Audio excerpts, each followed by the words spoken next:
27 फरवरी 2002 की सुबह भी दूसरी सुबहों की तरह ही हुई थी। सूरज की पहली किरणें धरती पर पड़ी डेचा रही थीं और लोग अपने रोजमर्रा के कामों में व्यस्त होने की तैयारी कर रहे थे।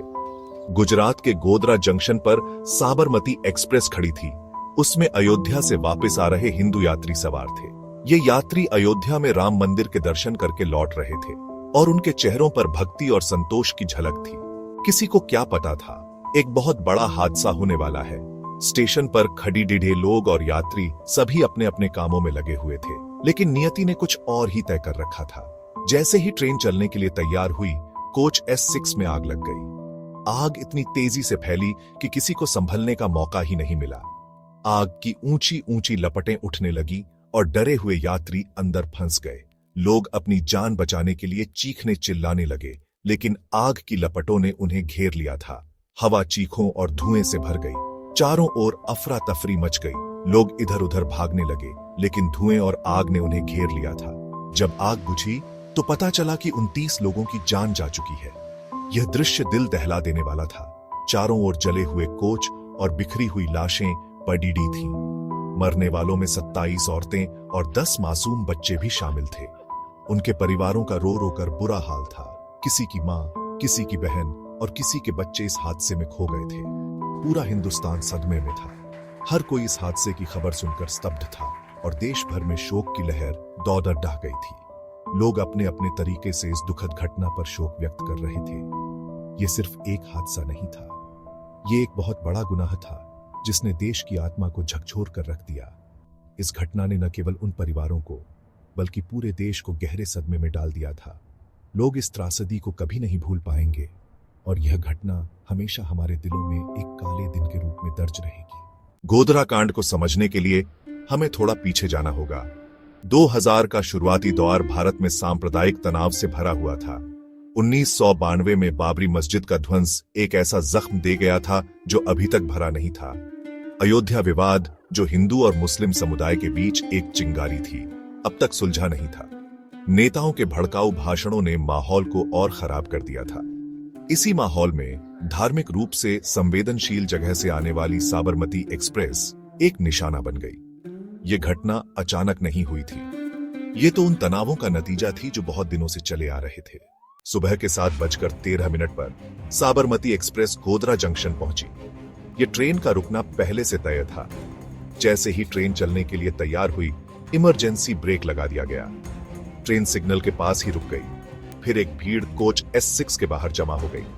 पत्थर फेंके गए, खिड़कियां टूट गई और डर फैल गया। अचानक जो नहीं होना चाहिए था वो हो गया। कोच में आग लगा दी गई। चाहे ये सोची समझी साजिश थी या फिर गुस्से में उठाया गया कदम, इसके नतीजे बहुत भयानक थे। देखते ही देखते आग फैल गई। कोच के अंदर रखे ज्वलनशील पदार्थों ने इसे और भड़का दिया। बहुत से लोगों के लिए बच निकलना नामुमकिन हो गया। सेक्शन 4 जवाब की तलाश। गोधरा कांड के बाद पूरे देश में लोग जवाब ढूंढने लगे। इस भयानक कांड के पीछे कौन था, उनका मकसद क्या था? कई जांच शुरू हुई। हर कोई सच जानना चाहता था। गुजरात सरकार द्वारा नियुक्त नानावटी मेहता आयोग ने निष्कर्ष निकाला कि आग लगाना एक मुस्लिम भीड़ द्वारा की गई सोची समझी साजिश थी। हालांकि एक स्वतंत्र जांच, कंसर्न सिटीजन्स ट्रिब्यूनल, ने कहा कि आग शायद एक दुर्घटना थी। आग लगने का कारण आज भी बहस का विषय है। अलग अलग लोग अलग अलग बातें कहते हैं। सच क्या है, ये आज भी एक रहस्य है। सेक्शन 5 कानून का डंडा। कानून ने अपना काम शुरू कर दिया। पुलिस ने त्वरित कार्रवाई करते हुए कई संदिग्धों को हिरासत में लिया और जांच शुरू की। 131 लोगों पर हत्या और आपराधिक साजिश सहित कई मामले दर्ज किए गए। इन आरोपों ने पूरे देश को हिलाकर रख दिया। पूरा देश इस मुकदमे को देख रहा था जो 2002 में शुरू हुआ। मीडिया ने इस मामले को व्यापक रूप से कवर किया, जिससे यह एक राष्ट्रीय चर्चा का विषय बन गया। सरकारी वकील ने दलील दी कि आग एक सुनियोजित हमला था, जबकि बचाव पक्ष ने आरोपियों को निर्दोष बताया। दोनों पक्षों ने अपने अपने तर्कों को मजबूती से पेश किया। सालों तक चली कानूनी लड़ाई के बाद 2011 में फैसला आया। इस दौरान कई गवाहों के बयान दर्ज किए गए और सबूतों की गहन जांच की गई। 31 लोगों को दोषी ठहराया गया, जबकि 63 को बरी कर दिया गया।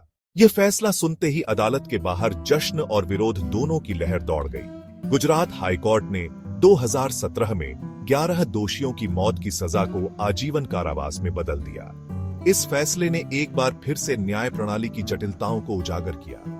कानूनी लड़ाई अभी जारी है और सुप्रीम कोर्ट में अपीलें लंबित हैं।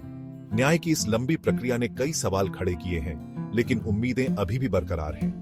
न्याय भले ही देर से, लेकिन मिलेगा जरूर। यह मामला हमें याद दिलाता है कि न्याय की प्रक्रिया धीमी हो सकती है, लेकिन अंततः सत्य की जीत होती है।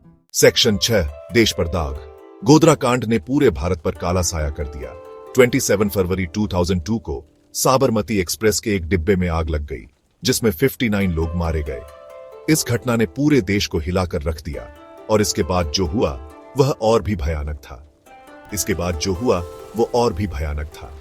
गोधरा की घटना के बाद गुजरात में सांप्रदायिक हिंसा की लहर दौड़ गई। पूरे राज्य में दंगे भड़क उठे और हिंसा ने एक भयानक रूप ले लिया। इस घटना ने पूरे गुजरात में सांप्रदायिक हिंसा की आग लगा दी। हिंदू और मुस्लिम समुदायों के बीच तनाव बढ़ गया और दोनों पक्षों ने एक दूसरे पर हमले शुरू कर दिए। भीड़ ने उत्पात मचाया, मुसलमानों को निशाना बनाया गया। हिंसा ने न केवल लोगों की जान ली, बल्कि उनके घरों और संपत्तियों को भी नष्ट कर दिया। सैकड़ों लोग मारे गए और अनगिनत लोग बेघर हो गए। हजारों परिवारों को अपने घर छोड़ने पड़े और राहत शिविरों में शरण लेनी पड़ी। हिंसा ने गुजरात के सामाजिक ताने बाने पर गहरे घाव छोड़ दिए। समुदायों के बीच विश्वास की कमी हो गई और सामाजिक ताना बाना बिखर गया। दुनिया ने डर के मारे देखा, क्योंकि नफरत की आग ने पूरे राज्य को अपनी चपेट में ले लिया था। अंतर्राष्ट्रीय मीडिया ने इस घटना को व्यापक रूप से कवर किया और वैश्विक समुदाय ने इस पर गहरी चिंता व्यक्त की। गोधरा कांड सांप्रदायिक हिंसा का प्रतीक और शांति की नाजुकता का एक कटु अनुस्मारक बन गया। यह घटना हमें याद दिलाती है कि कैसे एक छोटी सी चिंगारी पूरे समाज को जलाकर राख कर सकती है। इसका असर गुजरात से भी आगे तक गया। इसने देश की आत्मा को हिलाकर रख दिया और सांप्रदायिक सद्भाव पर सवाल खड़े कर दिए। इस घटना ने पूरे भारत में सांप्रदायिकता के मुद्दे पर एक नई बहस छेड़ दी और हमें यह सोचने पर मजबूर कर दिया कि हम किस दिशा में जा रहे हैं। सेक्शन 7, अमन की गुहार। गोधरा कांड नफरत और असहिष्णुता की मानवीय कीमत का एक भयानक उदाहरण है। यह आत्मनिरीक्षण, समझ और शांति के प्रति प्रतिबद्धता का आह्वान है। हमें पीड़ितों को हमेशा याद रखना चाहिए, न केवल गोधरा कांड के, बल्कि सभी सांप्रदायिक हिंसा के। हमें पूर्वाग्रहों को चुनौती देनी चाहिए और बातचीत को बढ़ावा देना चाहिए। हमें आपसी समझ और सहानुभूति के पुल बनाने चाहिए। तभी हम ऐसी त्रासदियों को दोबारा होने से रोकने की उम्मीद कर सकते हैं। गोधरा को एक सबक मान लें। आइए अपनी वर्तमान और आने वाली पीढ़ियों के लिए शांति का रास्ता चुनें।